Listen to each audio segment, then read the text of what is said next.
Topic number three, Mr. Davis.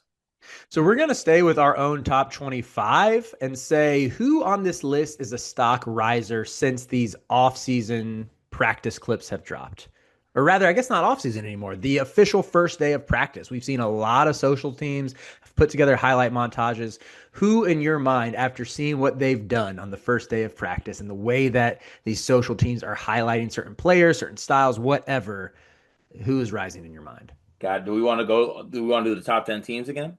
No, you can open this up to anybody in the top 25. Oh, okay. Jack Benter will be my first one.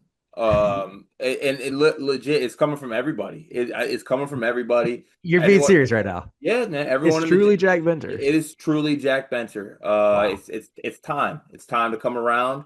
When everyone is saying it, you should probably believe it. There's people in the gym saying it. The coaches are saying it. The players are saying it.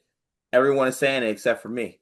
It's Jack Benter, number one by himself, tier of his own.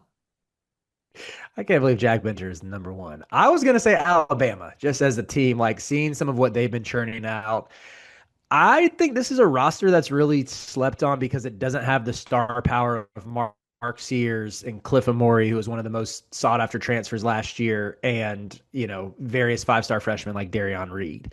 You look at what their social teams have been churning out; they look like they still have a lot of athleticism. You get some good London Jemison clips, like among some of the other freshmen on this team, and I just can't emphasize enough. LeBaron Philon would have been a first round pick had he stayed in the draft. Even without Jalil Bethea, I think they have enough depth with Latrell Wrightsell to compensate for the loss until he gets healthy. That Bama, to me, like we might be before even the end of November, and we're looking at Alabama as a top 10 team, wondering how did we miss this? Yeah, no, that's kind of fair to say, to be honest with you. I feel like I mean, obviously the Jaleel Bethea thing sucks, but uh, Aiden Holloway's fun. LeBaron Fallon is an NBA draft pick that they got back. That's a good shout by you. Um, I had one in my head and it just slipped my mind. That just made me upset. Oh, I legit just had. Do you have another one real quick while I try to remember? I mean, your team, Michigan State. I This is a little more vibes based than necessarily anything we've seen on the court. For one, we said this, we broke down another Michigan State UConn video with Hurley's comments about their exhibition, but seeing Cohen Carr, like you've said this before, I think, or maybe Greg and Dion said this on an episode earlier this week. You don't necessarily need Cohen Carr taking three threes a game if he can take 1.5 to 2, if that's his average, and he shoots 35% just to keep you honest, because you still want him doing what he does best and running the floor, dunking, finishing plays. But just after how Michigan State has highlighted him this offseason, if he wasn't making huge strides from beyond the arc, that feels like a really, really poor messaging from the social media team. Like if he wasn't shooting at least at a decent clip in practice, you can't imagine that Izzo's going to green light the social team to keep posting these shooting clips. Like he, to me, I think part of it is just seeing like the frame, the physicality, the athleticism that's making me think he puts it all together. But there's something that I'm getting like I know it's kind of dumb to take too much away from these clips, but there's just something I get from this team that's like, oh shoot, these guys believe, and that's just the culture here. Dion, how's your job going?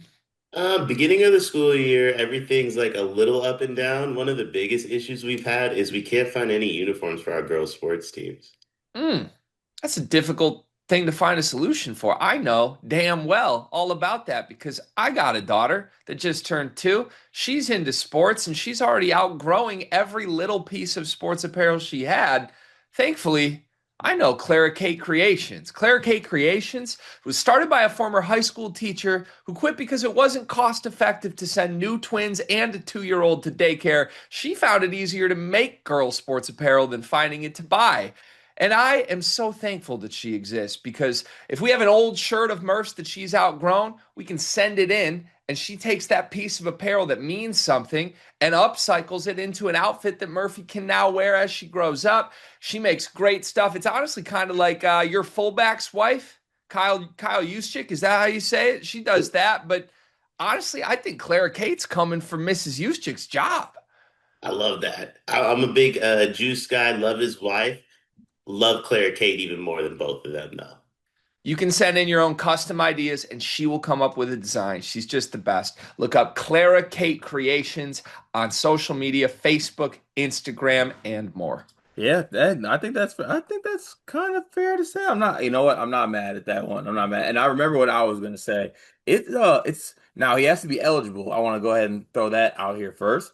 But I don't think Mihailo Petrovic is being talked about. Like I saw some of the clips from that first Unbreakable little thing that they put out, the day one of becoming unbreakable. They're not unbreakable yet. Don't get too ahead of yourselves. But I just think this is a guy that's extremely smooth. He was the MVP in a league that I think is a good league overseas. Not anything crazy, but a good league. He's older. He's crafty. He has a little pull-up jumper. He does the pick and roll stuff. I really think like there's been a lot of chatter about some guys in this, but I do think that like I feel like Mihailo Petrovic, yeah, like I said, if eligible, that is. Brad was a little bit pissed about that today when he spoke about it. I think he's going to be really good. I got one more stock riser for you. And this one is off the beaten path from who we usually talk about. And even a bit of me zagging from where I've traditionally been. Iowa State was our number 22 was excuse me, Iowa State came in at number 22 in our preseason poll. They're highlighting Blake Buchanan and some of their clips. Like we're getting Blake Buchanan diving on the floor and finishing plays above the rim. And he, to me, has been the one who I've criticized just as not a typical Otts big. I watched him at Virginia, was never really impressed with him, didn't think he had that physicality. But I'm starting to just buy into the system that Otts and Iowa State has built to thinking it's going to get the best version of him, and that being in the 20s is going to be too low for them, especially when they've shown us like who they are year in, year out. And that's a top 10 defense. So It's a I good think they shot. I'm gonna cheat on this one a little bit, Riley. I'm gonna go with your program for this. It's Caleb Wilson, wow. man. It's Caleb Wilson this summer. He's punching over your whole team.